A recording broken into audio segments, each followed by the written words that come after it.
Well, hello everybody, my name's Stephen Ritchie. I'm a steel sculptor from Ashford in Kent.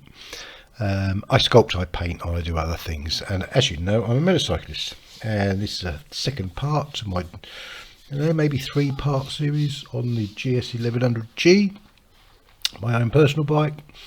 And today I thought we'll have a little closer look at the carbs and the seat. Now the seat was obviously the original vinyl one. It's getting pretty old now, it's getting worn out all around the place, and yeah, a friend of mine bought a sofa, a wonderful bit of leather, and I thought as I've got the skills I would have a go at recovering it. And yeah, I've got a little short film coming up with a bit of verbal to it, so that'll get us started. Anyway, let's have a listen to that. Right, in the attempt to do everything myself, I've cut out the bits out of pieces of leather. This is from the seat, from a GS. And we were going to use that sewing machine. We didn't think it was mad enough. Definitely not man enough. Still do leather, but that's the kitty. But we're waiting for bits on it, so just like everything, have to repair 3 machines to do one job. There's a bloke down the road to do this for 80 quid, but look, I need to do it myself, so there. Alright. Anyway, as we managed to get all them sewing machines going and repaired them up, I ended up using a completely different sewing machine altogether. That's how it works out. I use this one. Now, I used to run a little textile department in a large MOD workshop, and we repaired anything, just sort of seats and canvases and nothing too sort of technical. And did a couple of sort of interesting museum jobs, one of which was the Field Marshals, or the last Field Marshal in North Africa, as we kicked the Germans out of North Africa.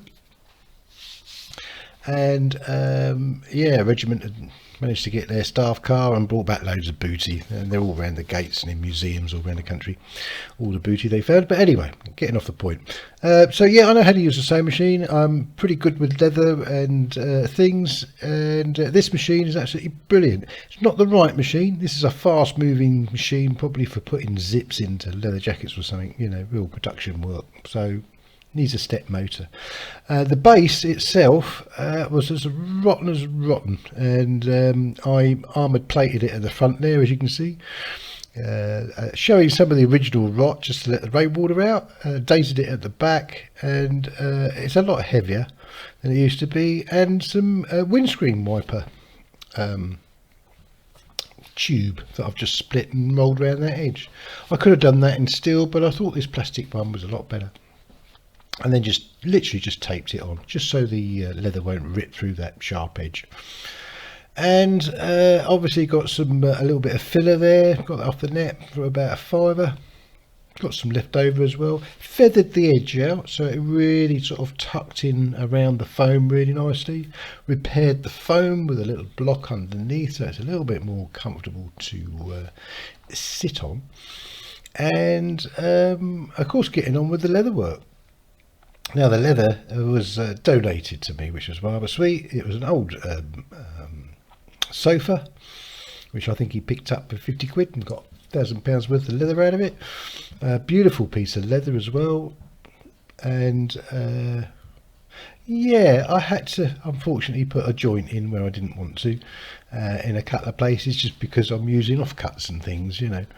But particularly with the beige there. But yeah, I think the colours are going to look good. It's going to be a matte black bike at the end of the day. So yeah, it'd be just nice to add a little bit of difference there with the side panels. It moves in a slightly different way, but you know, you can stretch leather around, but and soften it up obviously. And this is quite an old piece of leather, funny enough. Both bits are, but it works really well, and I got a nice seat out of it. So I'm going to pause this a bit.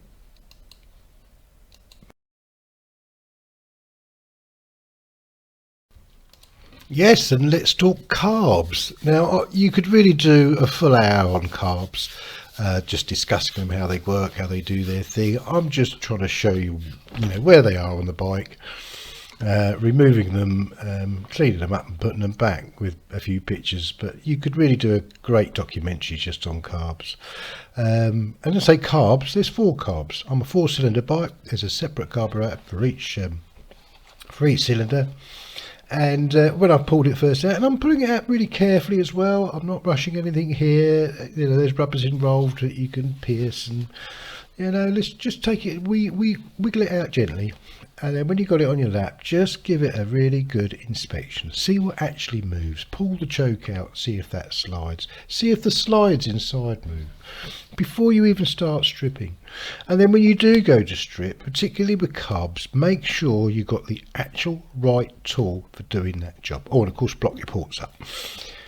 Don't use the wrong size screwdrivers. You know, don't start rounding things. You know, approach this sensibly.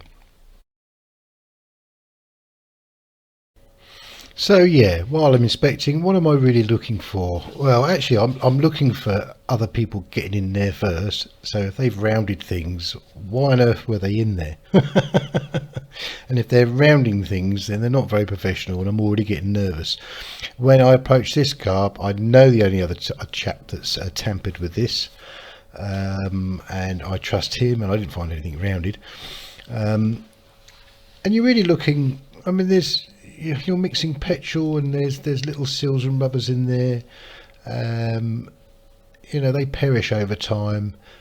Probably the most expensive thing on here, if I've got any problem with the slides and the diaphragms on the top, if they're split or cracked, you can repair. Now, one of mine, and in fact one on here, I ended up repairing it. A little bit split, but a bit of magic with a bit of super glue here and there. It did the job. It won't last forever, but it's done the job for now.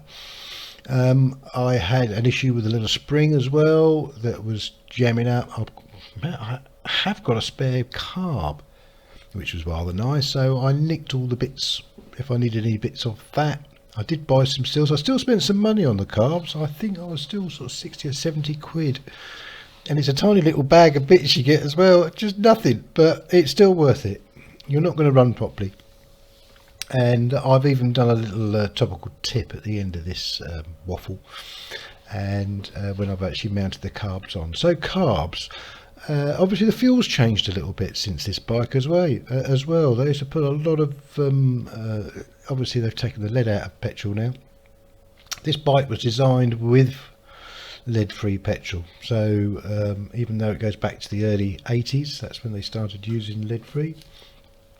And the modern petrols, they're not so kind to your vehicle really as far as residues are concerned. And here's another double tip: if you're going to leave your bike laying around anywhere for any length of time, then you've really got to make sure you clean your carbs out. In fact, drop all your fuels and stuff. It'll leave a brown residue, and it'll really block and fluff your blooming cards up, and you'll never get it running nice. So that's what I'm doing. I'm looking at rubbers, I'm making sure that things move properly, and I'm putting it all back together as I found it. If the bike was running sweet when you stripped it, which it was, then really all the settings should be the same. Okay, so just put everything back as you found it, but just making sure it mechanically works properly.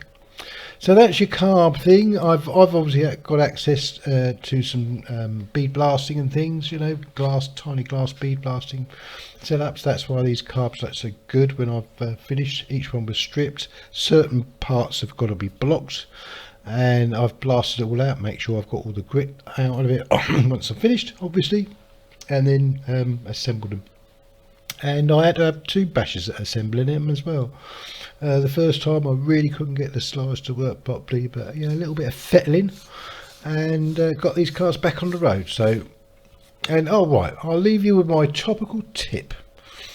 And look, thanks for listening. I shall do a few more of these. Obviously I've got a bike to put together as well. We've got an engine to mess about with, so keep watching, keep listening, and have a look at the sculpture work as well while you're there. All right, thanks everybody. Bye now. Yeah, so look, in a bit more detail then, that one there would have been originally plugged from the factory. If they want you to adjust something, they give you an O-ring on it, alright? That's got no O-ring on it, okay? So potentially that can also suck air past its thread. So what I'm going to do to start fine tuning this, and I'm actually going to fill that up with grease so it won't suck air. Okay, but just a heavy grease. Okay, and it'll allow me to adjust that. Otherwise, if any of these are leaking, it'll make any tuning completely meaningless. Okay, so that's sort of pretty standard. That you know, when that came out of the factory, that was a sealed unit. Okay, not to be adjusted. But I've had these carbs right apart, stripped them, blown them, blasted them. You know, put them in a tank. I love them.